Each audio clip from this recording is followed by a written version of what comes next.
tough day out there, Izzy. How do you sum up, I suppose, your emotions and I suppose the performance or the game? Disappointed we didn't get the win, but proud to be a part of this team. When you look at, I guess, the injuries that we've had this year, losing someone yesterday to an ACL who is a key player to us, so versatile in everything she does, and then going out there today and seeing multiple girls going down with big black eyes that can't see out of them, cheeks, Bridie smashing her head open. Just proud to be a part of this team. I think for the score to only be 4 points difference and that's what was going on, I'm just, really proud. Well, you rallied in the second half at 3 tries in 8 minutes. So where did it slip away in your eyes? Like slip away as in? Well, you've got from 12-0 down to 12 all, up 18-12. So where did it slip away in the end? I guess you're watching the game. I don't think it slipped away. I think they kept fighting.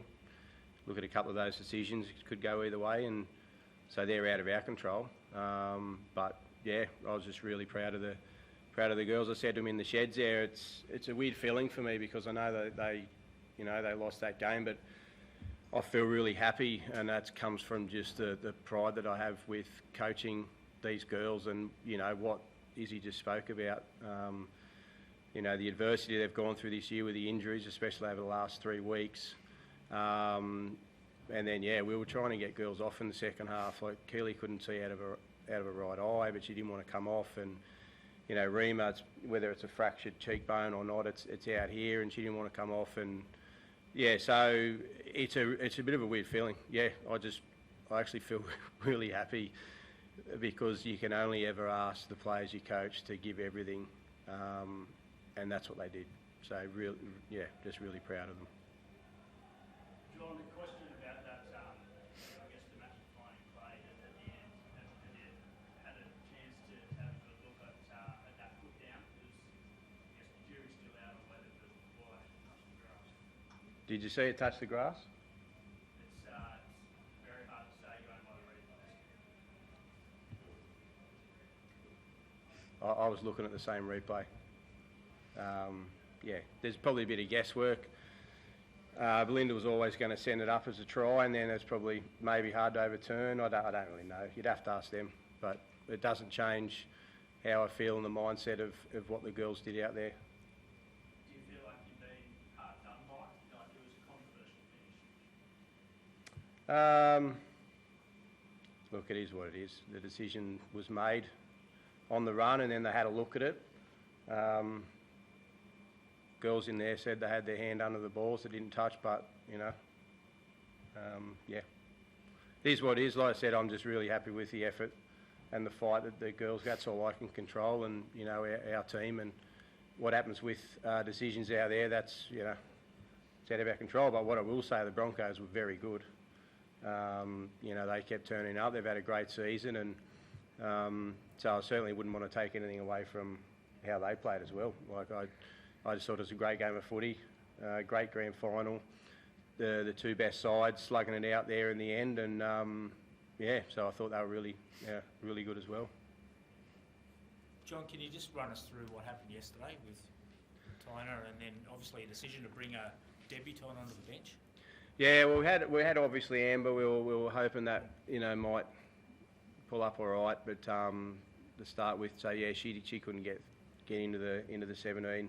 We gave her every opportunity with a calf, so that didn't recover like we would have hoped. So, and then just in our captain's run, it was after probably 20 minutes into the captain's run, Tyner was just chasing a kick at the back end of a set, and as they are with the ACLs, it was non-contact and just changed direction and went over, and was in a lot of pain, and it was really upsetting for her obviously, and for the girls to see that. So the physio looked at it straight away and said it was pretty lax, and it was pretty confident it was fully ruptured, and then sent it for tests.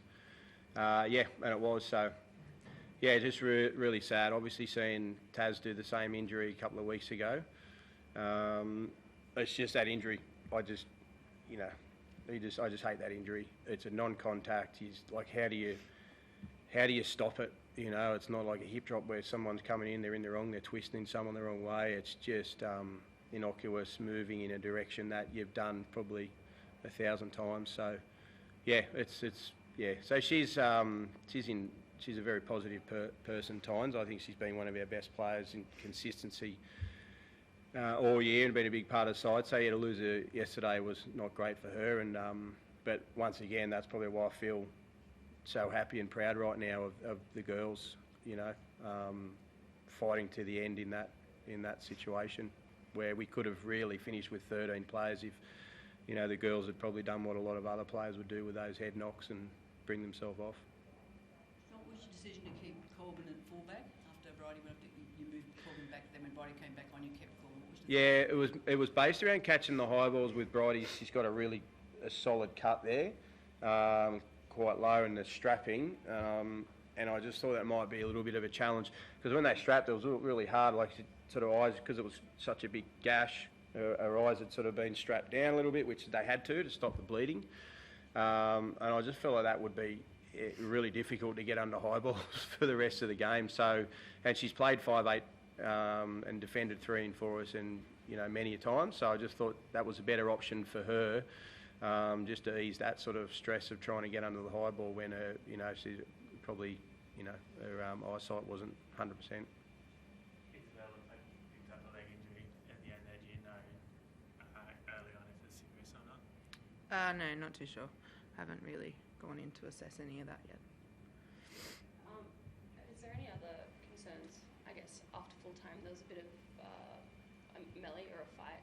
Is everyone okay? Because it sort of looked like a few girls were left a little bit bloodied and bruised from that. Yeah, I'm not actually sure what happened. Yeah, I was sort of walking down onto the field at that time. Yeah, it was after the whistle. I'm not really sure. I think there was a bit of push and shove and in each other's face for whatever reason. Yeah, I don't know. So yeah, find out a bit later. What did you say to the girls before you went out, before kick-off? Because you lost the lady that your top try scorer in a lady and Amber's one of your best medals.